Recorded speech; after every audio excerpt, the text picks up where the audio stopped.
Nous ne sommes plus qu'à un an de la prochaine élection présidentielle américaine. Qui remplacera Barack Obama en novembre 2016 ? Chez les Républicains comme chez les démocrates, les candidats font déjà campagne tambour battant. Côté démocrate, le premier débat s'est déroulé le mois dernier. Un débat qui a permis à Hillary Clinton d'asseoir un peu plus sa place de poids lourd de ses primaires. Selon la plupart des observateurs, l'ex-secrétaire d'État et première dame demeure la favorite des sondages pour remporter la nomination dans le camp démocrate. Côté républicain, le favori depuis des mois est un homme bien connu du grand public, c'est Donald Trump. Les correspondants de France 24 se sont rendus dans ces deux camps que tout semble diviser. Le reportage débute en Virginie, un état clé pour la course à la Maison-Blanche.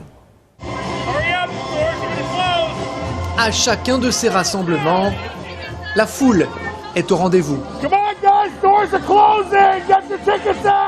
Côté républicain, sur les 15 candidats en lice, il y en a un seul capable de mobiliser des milliers de personnes un mercredi soir. Certains sont des inconditionnels, d'autres viennent par curiosité. On est juste venu écouter ce qu'il a à dire, voir un peu quelles idées il va mettre sur la table pour participer à ce gigantesque débat qui va accompagner ces élections présidentielles. Je crois qu'elle a hâte de le voir. Ah, je crois qu'elle ne veut pas parler aux inconnus. L'ambiance n'est pas toujours familiale pour autant. Lorsque Donald Trump apparaît, elle est même électrique. La tension est montée d'un cran dès que le candidat républicain a abordé son plan controversé pour les millions d'immigrés illégaux aux États-Unis. Il veut qu'ils soient tous reconduits à la frontière. Des manifestants latino-américains, mais pas seulement, se sont glissés dans la foule pour exprimer leur désaccord. Des fans de Trump n'hésitent pas à leur dire de retourner dans leur pays.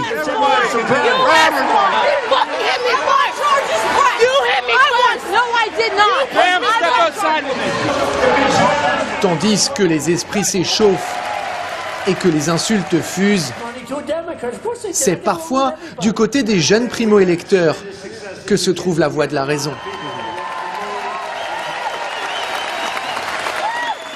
Je pense qu'à l'heure actuelle, ce sont les démocrates qui ont le discours le plus positif. Je crois que les républicains dans leur ensemble devraient s'attacher à déployer un discours plus positif.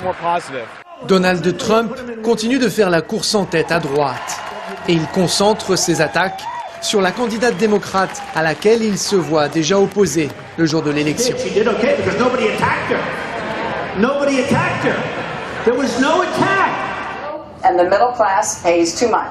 Il y a moins de concurrents du côté des démocrates. Ceux qui les soutiennent dénoncent le goût douteux de certains des propos tenus par leurs adversaires républicains.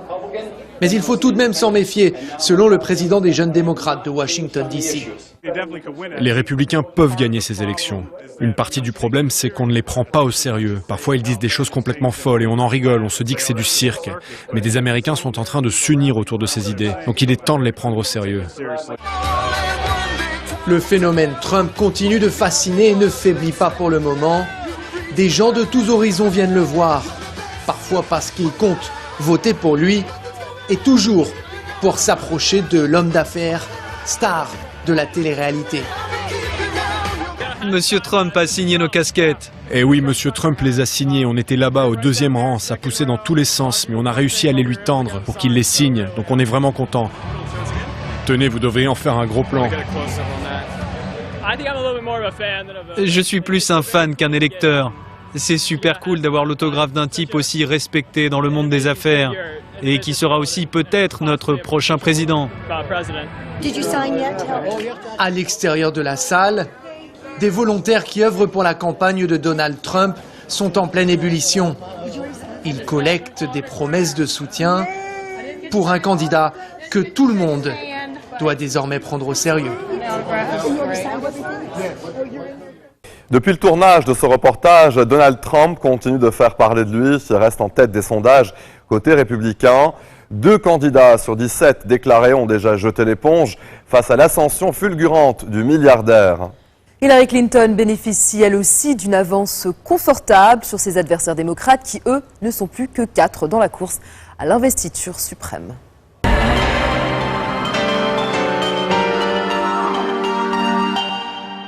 L'Allemagne est devenue la destination principale pour les migrants qui veulent gagner l'Europe, mais alors que leur nombre ne cesse d'augmenter, la question suscite de vifs débats dans la société allemande.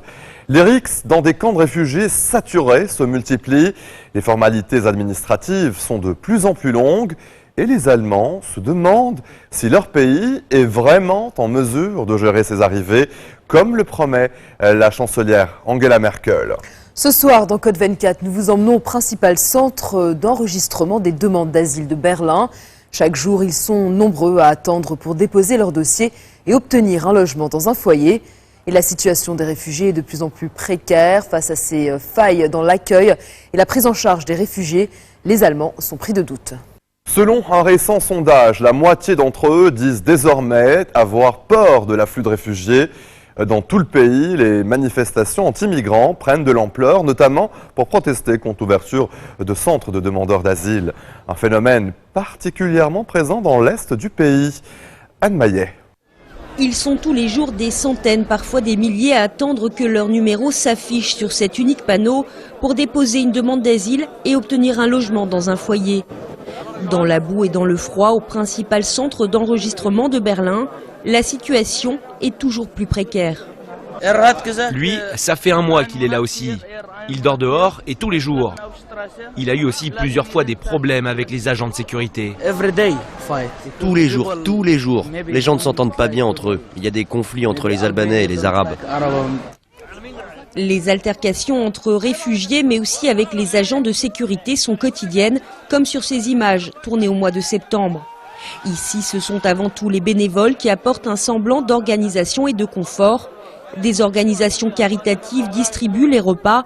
Une association de quartier s'occupe de l'approvisionnement en vêtements chauds et produits de première nécessité. Les habitants de la ville viennent directement déposer leurs dons. Nous avons tellement. La moindre des choses, c'est de partager avec ceux qui sont actuellement dans le besoin. Mais parmi les bénévoles aussi, le ras-le-bol est palpable. Michael est présent tous les jours depuis le début de la crise migratoire cet été. Comme les autres, ils se sentent abandonnés par les pouvoirs publics. Quand il s'agit d'aider des gens qui sont vraiment dans la misère, eh bien il n'y a rien. Il y a vraiment de quoi se poser des questions sur la volonté d'aider des responsables politiques locaux et nationaux. S'il n'y avait pas tous ces bénévoles, je pense qu'on aurait déjà perdu des gens. Face au raté de l'accueil et de la prise en charge des réfugiés, les Allemands sont pris de doute. Selon un sondage, la moitié d'entre eux disent désormais avoir peur de cette vague migratoire. La gestion de la crise par le gouvernement allemand est critiquée de toutes parts. Selon le syndicat de la police, il faudrait 30 000 fonctionnaires supplémentaires pour maîtriser la situation. Il ne s'est rien passé pendant des mois pour faire face à cette crise des réfugiés. Et maintenant, tout le monde s'agite. Les gens voient que l'État ne maîtrise pas bien la situation. Ça leur fait peur, ça les rend aussi agressifs. Aussi bien parmi les réfugiés que les Allemands eux-mêmes. Dans tout le pays, les manifestations anti-migrants prennent de l'ampleur. Les débordements se multiplient. Un phénomène particulièrement présent dans l'est du pays. À la faveur de la crise migratoire, le mouvement anti-islam et anti-migration Pegida relève la tête. Après s'être essoufflé au printemps, la manifestation du lundi à Dresde-en-Saxe attire à nouveau 10 000 personnes en moyenne. Citoyens lambda et néo-nazis main dans la main. C'est le règne du chaos et de l'arbitraire qui commence. Tous les gymnases, les entrepôts et les bâtiments vides sont saisis pour être remplis de demandeurs d'asile.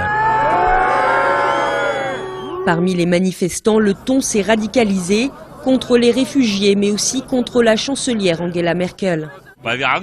Nous avons peur pour notre pays, parce que nous sommes envahis. Pour ces étrangers, c'est bien pratique. Avant, il leur fallait des armes pour rentrer chez nous. Maintenant, on les laisse entrer. Les rapports de force vont changer. Notre pays qui est en paix ne le sera bientôt plus. Tout va changer. Ce que vous entendez ici, c'est l'opinion du peuple. Ce que l'on vous dit à Berlin, ce qu'Angela Merkel et les autres racontent, ce n'est pas ce que pense le peuple allemand.